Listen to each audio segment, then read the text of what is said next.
11 mai 1962, Marcel Marigombois, le fils de Batory, est porté à la tête de l'Assemblée nationale fédérale provisoire du Cameroun. Ceci jusqu'en 1973.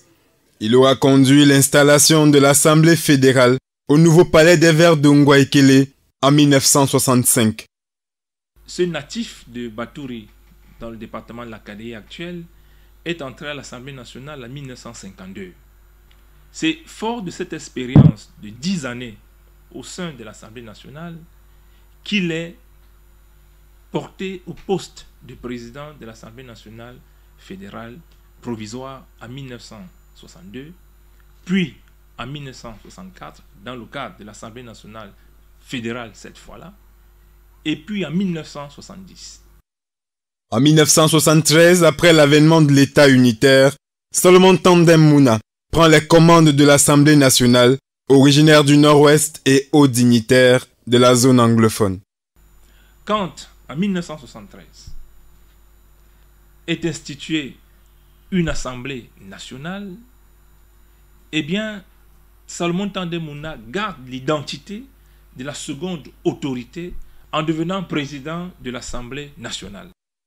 Une Assemblée nationale dans laquelle il aura reçu le serment de Paul Biya le 6 novembre 1982.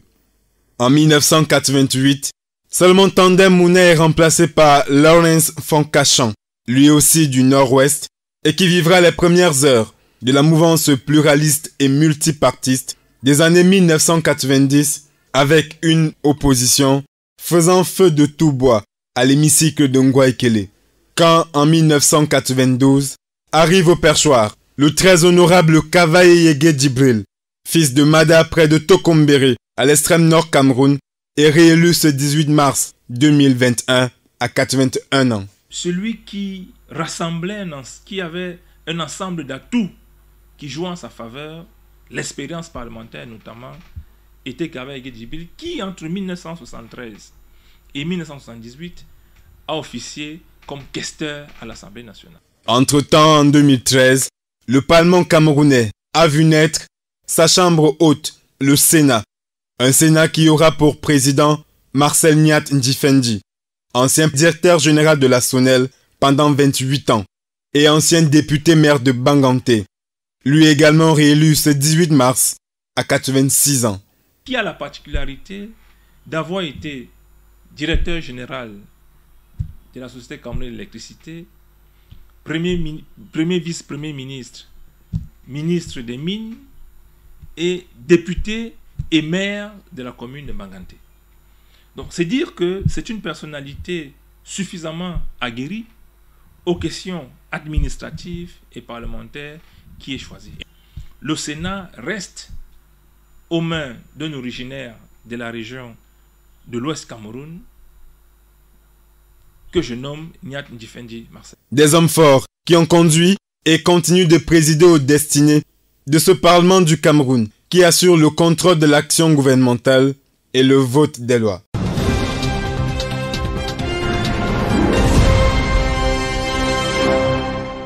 Que vaut un gouvernement pléthorique avec des ministres qui ont une longévité confirmée en fonction? La question trouve des éléments de réponse dans les pays sous-développés, à l'instar du Cameroun. En 39 ans de gouvernance, le régime du renouveau a déjà utilisé plus de 300 ministres constitués en 35 équipes différentes. L'actuel gouvernement, formé le 4 janvier 2019, après l'élection présidentielle de 2018, compte 63 membres, dont un premier ministre, 4 ministres d'État, 31 ministres, 12 ministres délégués, 5 ministres chargés de mission et 10 secrétaires d'État. Après 2 ans, 3 mois de fonction, les rumeurs d'un remaniement ministériel alimentent les conversations, et ceci depuis la fin d'année 2020. L'on était habitué au réaménagement presque chaque année, mais depuis 2010, un important décalage est observé entre les équipes gouvernementales qui se sont succédées. Paul Biya va-t-il maintenir encore pour longtemps les ministres actuels au moment où l'on questionne la longévité de certains turiféraires du régime au même poste depuis près de 16 ans?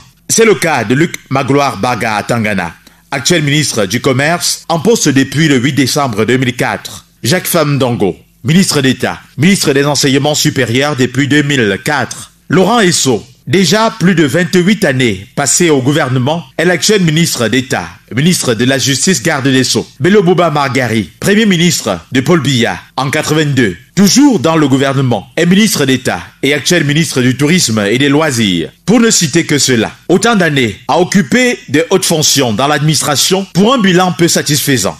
D'où l'espoir d'un changement qui reposerait sur un nouveau remaniement, celui que tout le monde attend.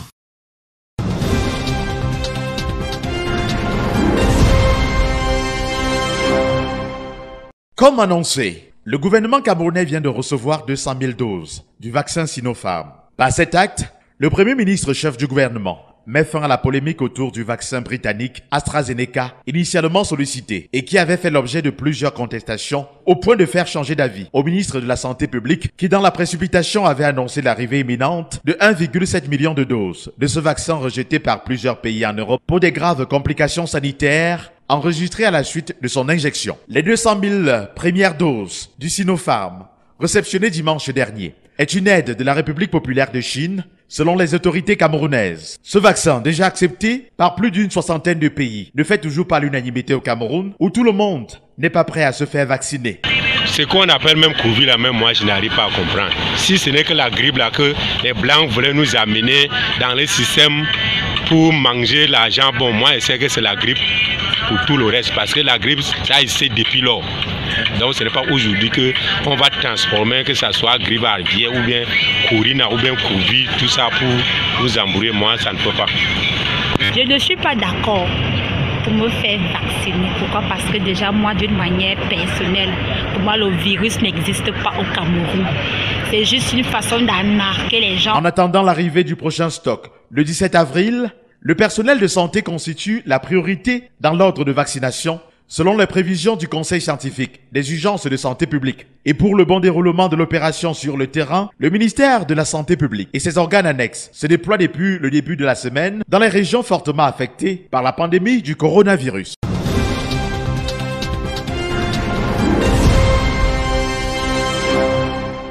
Le football, une discipline qui suscite les passions.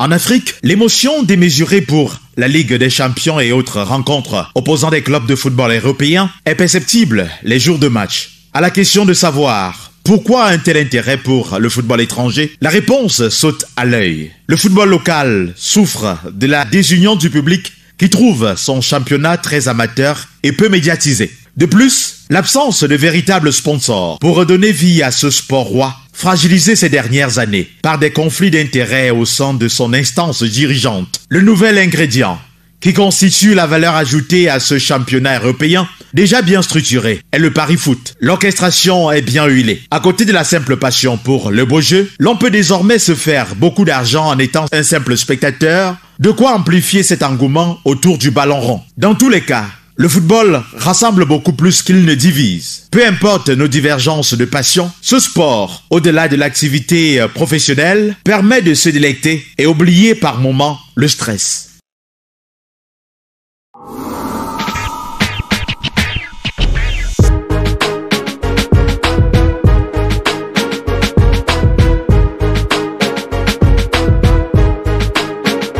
Laissez-nous avancer.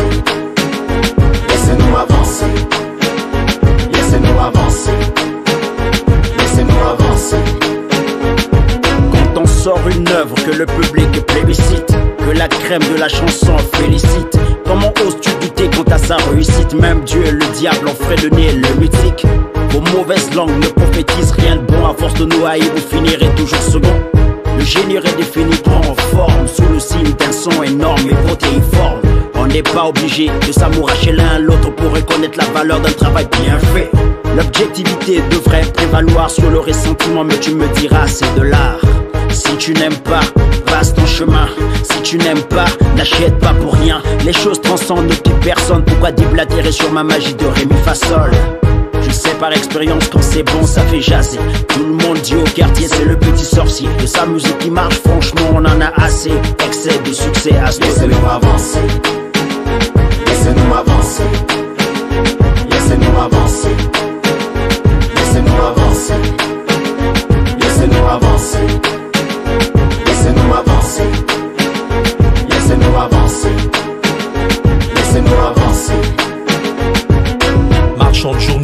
Joker ont tant vendu sur les prouesses du mythique et laissé des langues pendues. Des malentendus, de malentendants très tendus. On jaillit de notre gloire et de nos textes bien entendus. Parti comme c'est là, comme Ayrton Senna, ça saigne notre Formule 1, l'arène dans laquelle il y a dissension, multiples ascensions. Une jalousie du travail de l'autre qui ne dit son nom. Pour être S-I-M-P-L, les gens ont mauvaise foi et ça file une peur bleue. Au quartier on écope et ça fout les pellicules. Les imbéciles construisent des discussions de nuls. En définitive, avec grand D, les gens manquent de lecture, de faits et d'objectivité. Les goûts et les couleurs ne se discutent pas vainement, mais il faut pas être trop bêta. Laissez-nous avancer. Laissez-nous avancer. Laissez-nous avancer. Laissez-nous avancer. Laissez-nous avancer. Laissez-nous avancer. Laissez-nous avancer. Laissez-nous avancer.